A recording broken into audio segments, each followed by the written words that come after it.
Yo creo que esto es una confirmación de lo que hemos venido sabiendo muchos ya desde el inicio del régimen, inclusive ya en plena campaña en segunda vuelta, ¿no? Se confirman pues los nexos raros, extraños y algunos casos delictivos del señor Castillo con su entorno, ¿no? Y que lamentablemente, lejos de distanciarse de esas malas compañías, el señor Castillo les dio poder, los nombró, los agasajó, los visitó, les dio cargos importantes dentro del aparato del Estado.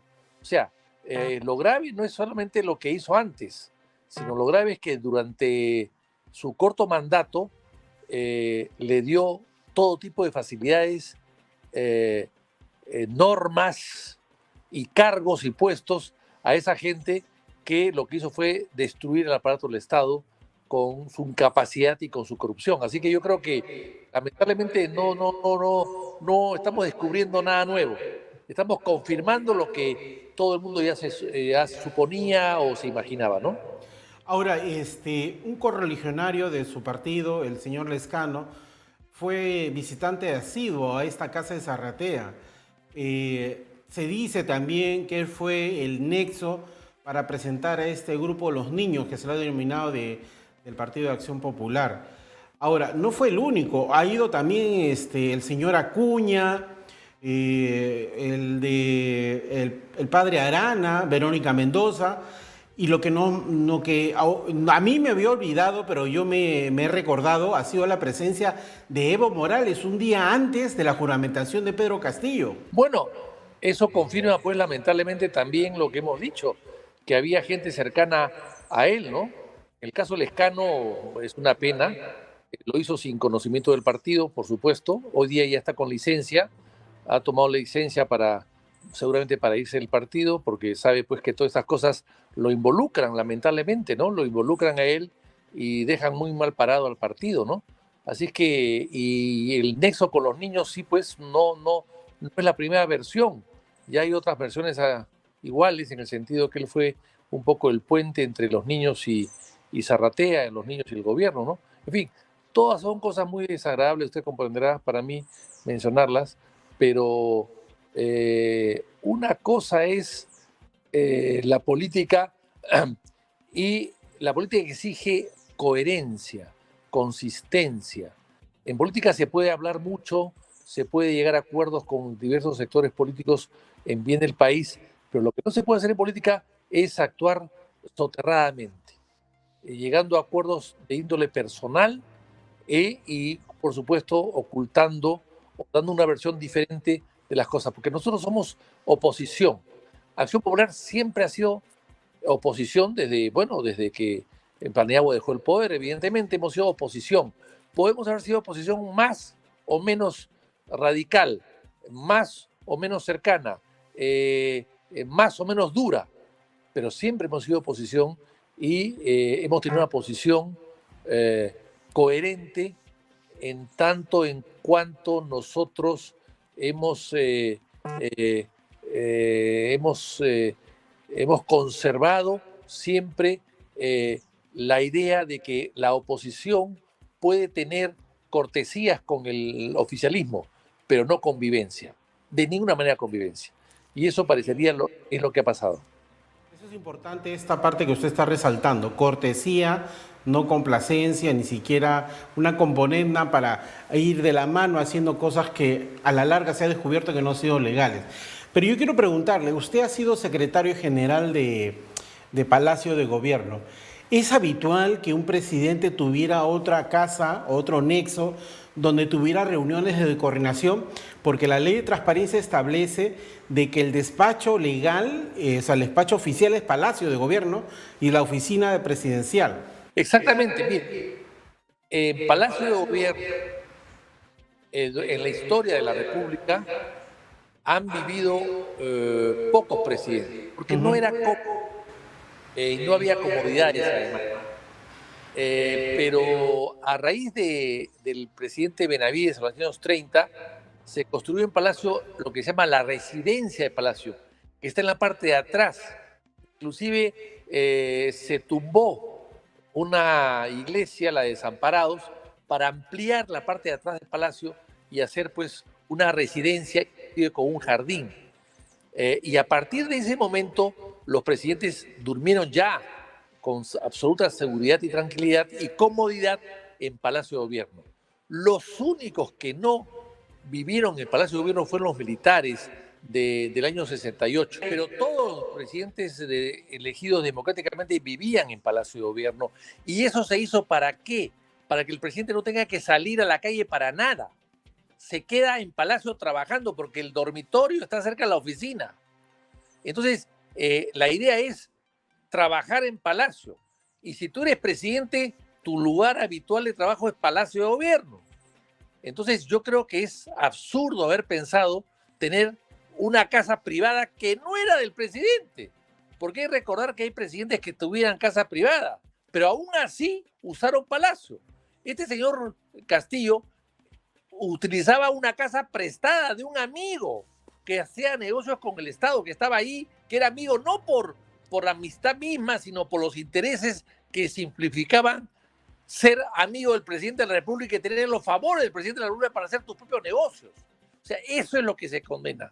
No que haya usado, porque claro, si el señor Castillo vivía en Zarratea de toda la vida, era casa de su familia, de su hogar de familia, bueno, algo se puede entender que no se acostumbraba aún a mudarse.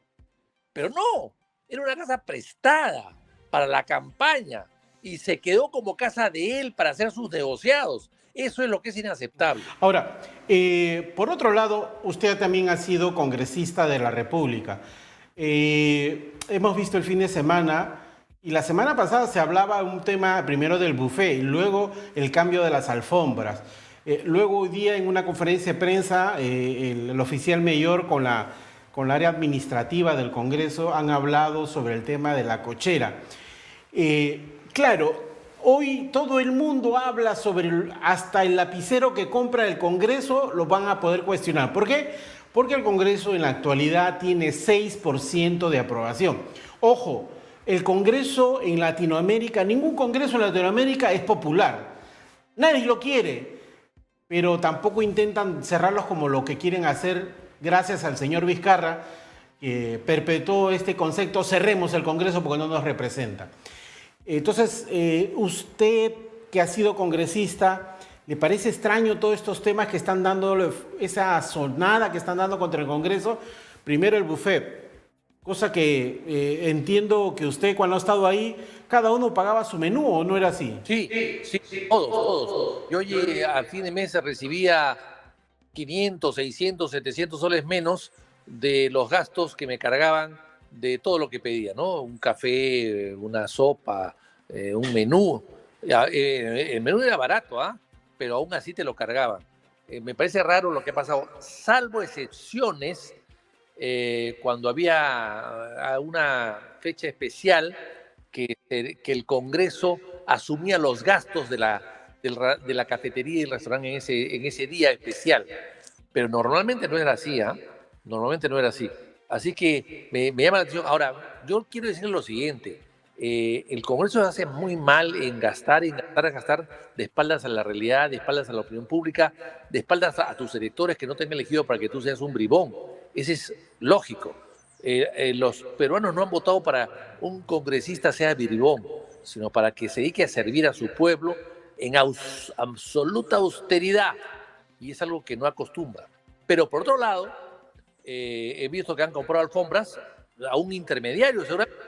Es decir, nadie puede comprar pues, un producto que se fabrica en el Perú a un intermediario que no es fabricante. Pues. Eso es siempre coima. Eso es coima de todas maneras. Han descubierto, pareciera que no han hecho la tarea completa, porque tú entras al portal y revisas la experiencia de esta empresa y resulta que se dedicaba a otro rubro, restaurante, lavandería, no sé qué cosa, y por ahí hacía temas de mantenimiento. Ahora, el pretexto o la excusa, o cómo lo podemos llamar, el argumento que han dado hoy día en la conferencia de prensa, es que estamos aprendiendo. Pero el señor Chevasco no es la primera vez que es oficial mayor, ¿o sí, Víctor Andrés García Blonde? No, no es la primera vez. Ahora, yo le quiero decir lo siguiente, que en el Congreso también hay mafia, también hay corrupción, hay empleados muy antiguos que hacen una serie de cosas raras. Le cuento una anécdota. Cuando yo era congresista, bueno, he sido 5 veces congresista, una de esas veces que fui congresista, pedí que me cambien una luna que estaba porque estaba mucho frío en invierno. Este verano no me hubiese preocupado, pero en invierno sí me preocupé porque entraba mucho frío y bueno, y yo pedí que la cambien, pero como se demoraron casi un mes y no la cambiaban, decidí cambiarla yo por mi propio peculio y pedí 3 presupuestos, como siempre suelo hacer, a 3 viderías que están cerca al Congreso, videría Junín, videría Ayacucho, etcétera.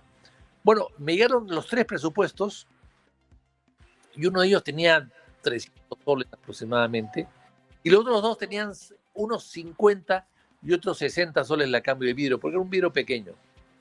Entonces yo llamé al que me trajo el presupuesto de 300 soles y le dije, oiga, ¿por qué usted puede cobrar tanto si sus competidores cobran mucho menos?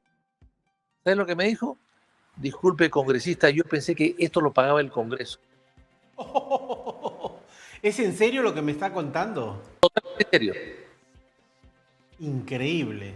Entonces, hay adentro, de todas maneras, Sí, sí. que son las que quedan, porque el congresista es directivo un año. Un año no se entera lo que pasa abajo. En un Exacto. año la mesa directiva pasa y ni se entera lo que pasa abajo. Ahora, los congresistas no tienen esa capacidad para ejecutar compras, hacer contrataciones, porque ni siquiera la mesa directiva, la mesa directiva tiene otras funciones. Hay una área administrativa que depende habitualmente del oficial mayor. Bueno, pero es que sí, yo creo que es que el problema en el Congreso es que no es juez como en su canal de televisión, o en su radio, en su periódico, que hay una división entre lo que es la línea editorial, la posición política del medio y la parte administrativa, que no tienen conexión entre ellas. La parte administrativa va por cuerda separada porque maneja recursos, ingresos y egresos.